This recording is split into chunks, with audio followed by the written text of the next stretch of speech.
අද අපි සුද්ධාත්ම මංගල්‍ය සමරනවා. මේ මංගල්‍ය සමරන සුද්ධාත්මයන් වහන්සේ කියන්නේ කවුද මුලින්ම? උන්වහන්සේව විවිධ පිළිවෙලට නිරූපණය වෙනවනේ. ඒ නිරූපණය වෙන විවිධාකාර නිසා සමහරක් වෙලාවට සුද්ධාත්ම වහන්සේ පිළිබඳ තියෙන හරි අවබෝධය පොඩ්ඩක් මගේ හැරිලා. උන්වහන්සේ නිරූපණය කරනවා ගින්දරක් විදියට. ඒ නිසා කට්ටිය කියනවා සුද්ධාත්ම වහන්සේ කියන්නේ බලයක්. බලයක්. හරි? උන්වහන්සේව පරිවේක් විදියට නිරූපණය කරනවා. ඒ නිසා කට්ටිය කියනවා සුද්ධාත්ම වහන්සේ කියන්නේ සැරිසරන බලයක්. පරිවේක් සැරිසරනවානේ. සුද්ධාත්ම වහන්සේ නිරූපණය කරනවා සුළඟ විදිහටත්. ඒ නිසා කට්ටිය කියනවා සුද්ධාත්ම වහන්සේ කියන්නේ සැරිසරන පේන්නේ නැති බලයක්. මේ විදිහට විවිධාකාර අර්ථකථන දෙනවා. හැබැයි සුද්ධාත්මයන් වහන්සේ කියන්නේ බලයක්ද? ඒ බලවන්තයි. හැබැයි උන්වහන්සේ කියන්නේ හුදු බලයක් නෙමෙයි. සර්ව බලධාරී දෙවියන් වහන්සේමයි. දැනගන්න. උන්වහන්සේ කියන්නේ දු බලයක් විතරක් නෙමෙයි. සියලු බල හිමි දෙවියන් වහන්සේමයි. ක්‍රියාපොතේ 3:5-4 කියනවා පේදුරුතුමා අනනියස්ට ඔබ සුද්ධාත්මයන් වහන්සේ රැවටුවේ මන්ද? ඔබ රැවටුවේ මිනිසුන් නොව දෙවියන් වහන්සේය. ඊට කාරණා තේරුම් ගන්න. සුද්ධාත්මයන් වහන්සේ රැවටුවේ ඇයි? රැවටුවේ මිනිසුන් මේ දෙවියන් වහන්සේ. ඇයි සුද්ධාත්මයන් වහන්සේ කියන්නේ දෙවියන් වහන්සේමයි. දෙවියන් වහන්සේ. මේ දෙවියන් වහන්සේ කවුද? හරි? නැසික දෙවියන් වහන්සේ පැහැදිලිව හරි. මේ වහන්සේ මේ අහසේ කඳුම් අහසේ ඉන්න දෙවියන් වහන්සේද? නැත්තම් මේ කඳු මත ඉන්න දෙවියන් වහන්සේද? නැත්තම් මහා සාගරයේ ඉන්න දෙවියන් වහන්සේද? නෑ. මේ දෙවියන් වහන්සේ ඇවිල්ලා අපි තුල වැඩවසන දෙවියන් වහන්සේ. අපි තුල වැඩවසන දෙවියන් වහන්සේ. කයි ජුවම් 14:17 කියන්නේ සුදන් වහන්සේ ඔබ සමග නැවතී සිටිමින් ඔබ තුල වැඩ වසනසේක. ඔබ තුල වැඩ වසනසේක. උන්වහන්සේ අපි තුල වැඩ වසනවා. උන්වහන්සේ දෙවියන් වහන්සේමයි. මේ සුද්ධාත්මයන් වහන්සේ අපි තුල වැඩ වසන්නේ ඇයි? මොකද උන්වහන්සේ අපි තුල වැඩ වෙසීමේ අරමුණ? රෝමලිපි 8:26 කියනවා. සුද්ධාත්මයන් වහන්සේ අපේ දුබලකමේදී අපට සරණය වෙනසේක. උන්වහන්සේ අපි තුල වැඩ වසන වෙන මොකටවත් නෙවෙයි. අපේ දුබලකමේදී අපට සරණය වෙන්න. අපි දුර්වලයි. එලක් දරුවෝ අපිට හම්බ වෙන ඕන තරම් එලක් ඇබ්බැහිකම් වලින් ගොඩේ ගන්න බැරුව අසරණයි. මේ ෆාදර් කොච්චර උත්සාහ කරනා ගොඩේ එන්න බෑනේ. දුර්වලයි අසරණයි.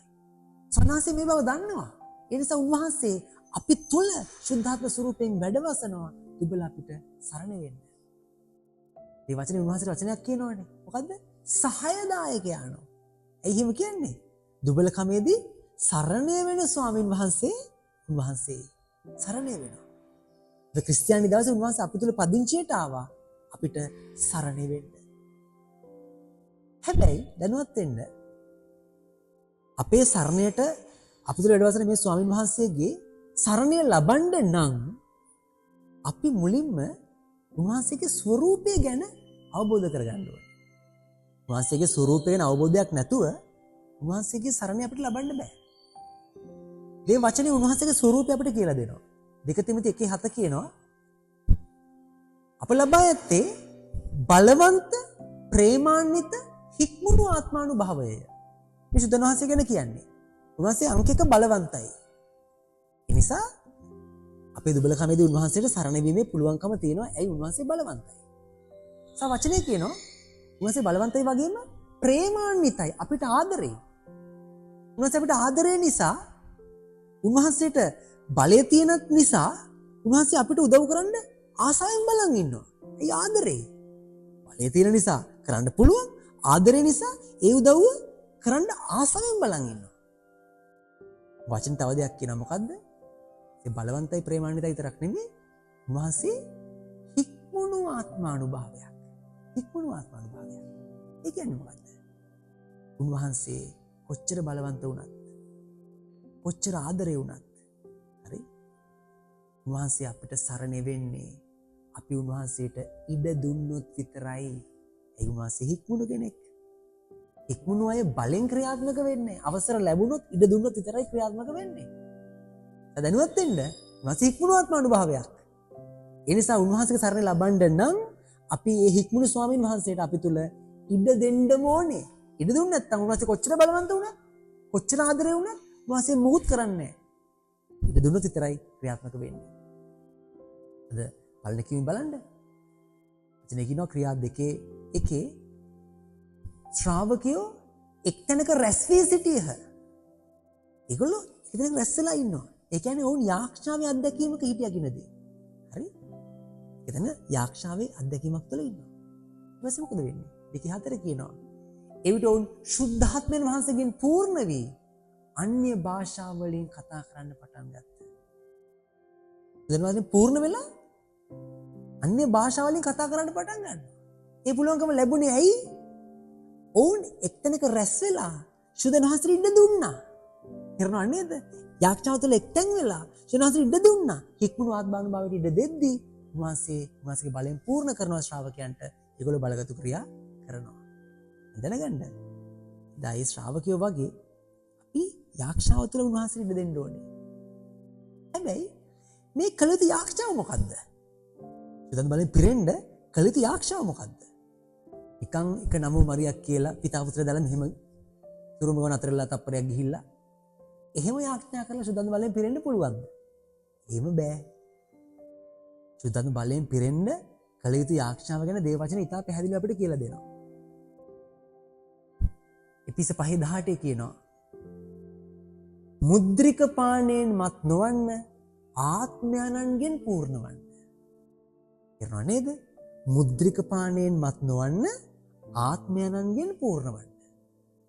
ආත්මයන් වහන්සේගෙන් පූර්ණ වීම ගැන නිකන් කතා කරන්නේ නැහැ. කතා කරන්නේ කොහොමද? මුද්‍රික පාණයෙන් මත් වීම ගැන සංසන්දනාත්මකව විග්‍රහ කරමින්. එයි මේ මොකක්ද හේතුව? මේ අපිට කියා දෙන්නේ ස්වාමීන් වහන්සේ ශුද්ධාත්මයෙන් පිරෙන්න අපි කළ යුතු යාඥාවේ ස්වરૂපය. දැන් මුද්‍රික පාණයෙන් මත් වීම ගැන හිතන්න. ඒක ලේසිද? කෙනෙක්ට දැන් හිතන්න අරක්කු බොන්න ඕනේ. අල්ලපු ගෙදර අල්ලපු කඩේ අරක්කු තියෙනවා. ඒකට ටවුමට ගිහලා බාර් එකක් හොයාගෙන යන්න ඕනේ. බාර් එකට ගියාම ගිය ගමන් ගන්න බෑනේ. හැමතිස්සෙම ඒවල පෝලිං තියෙනවා. පෝලිමේ ඉඳලා අරක්කු ගන්න ඕනේ. සහ වීදමක් කරන්න ඕනේ. උගණන් පාස් ගණන් ගෙවන්න ඕනේ. අරක්කු ගත්තා කියන්නේ. දැන් බොන්න පුළුවන් ඈ. ඒකට සැන්ඩි ගන්න ඕනේ. හරි? ඒත් මදි.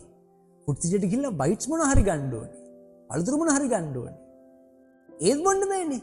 යාළුවෙක් කවල් සෙට් කරගන්න ඕනේ. ලොකු ප්‍රොජෙක්ට් එකක්. මුදල් වියදම් වෙනවා, කාලේ වියදම් වෙනවා, හැමදේම වියදම් වෙනවා. කැපකිරීමක් තියෙනවා. සනාසි කියනවා ආත්මයන් වහන්සේට ඉඩ දෙද්දී ඔයත් යාක්ෂාව තුළ ඒ වගේ කැපකිරීමක් කරන්න ඕනේ. නම මරියක් මෙහෙම කියලා පිතා පුත්‍රය දාලා ගිල හරියන්නේ නැහැ. වෙලාව අරගෙන කැපකිරීමක් කරලා වැය වෙලා එක කරන්න ඕනේ.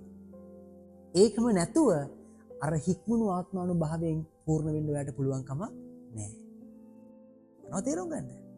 මුද්‍රික පාණයෙන් මත් වෙන්න වැය වෙනවා වගේ මේකටත් වැයවීමක් අවශ්‍යයි. වැය වෙන්න ඕනේ. යක්ෂයාට කාලෙ දෙන්න ඕනේ. සහ මුද්‍රික පාණය ගැන ආයමත් හිතන්න. මුද්‍රික පාණයෙන් අදමත් වුණා කියලා හිතන්න. අරකොද බිවෝ කියලා හිතන්න. දැන් දිගටම වෙරිද? නැහැ. හවසට ඒක ඉවරයි. හෙට ආයමත් අර වගේ මහන්සිලා ආයමත් බොන්න ඕනේ. තේරෙනවද නේද? හෙට ආයමත් වැය වෙන්න ඕනේ. ඒ වගේ තමයි.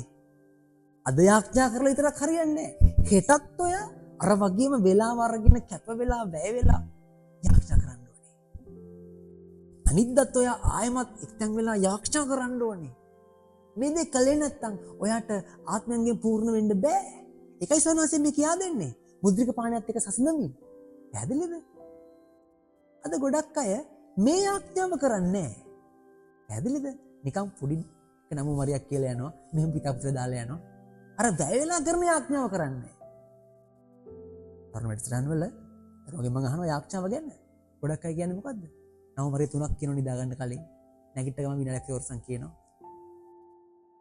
එහෙම හරියන්නේ නැහැ. එහෙම හරියන්නේ නැහැ. වැය වෙලා යාඥාව කරන්න ඕනේ. ජුවම් 14:17 කියනවා ශුද්ධාත්මයන් වහන්සේ ලබන්නට ලෝකයේ අපොහොසත්ය ශුද්ධනාසේ ලබන්නේ ලෝකයේ අපොහසත්. ඇයි ලෝකයා අර නතර වෙලා යාඥාව තුල ඉන්නේ නැහැ. අරකට දුවනවා මෙහෙට දුවනවා අර යනවා මෙහෙ යනවා. තේරෙනවද නේද? ඒ අතර පොඩි යාඥාවක් කියනෝ නෑ නෙවෙයි. හැබැයි අර නතර වෙලා අර දැය වෙලා කරන යාඥාව කරන්නේ නෑ ලෝකයා. එහෙම සුද්ධත්ව බලයෙන් පිරෙන්න පුළුවන් කමක් නෑ. මේ කාරණාව තේරුම් ගන්න. දැන් වහන්සේ අපේ සරණට අපතර ඉන්න ස්වාමීන් වහන්සේ හැබැයි උන්වහන්සේගේ වැඩ සිටීම ලබන්න නම් බලය ලබන්න නම් උන්වහන්සේ හික්මුණු ස්වාමීන් වහන්සේ කෙනෙක් නිසා උන්වහන්සේ ඉඩ දෙන්න ඕනේ. ඉඩ දෙන්නේ යාඥාව තුළ. ඒ යාඥාව විනාඩිය නෙවෙයි. වැය වෙලා එකත් හැමදාම වැය වෙලා කාලේ කැප කරලා යාඥා කරමු.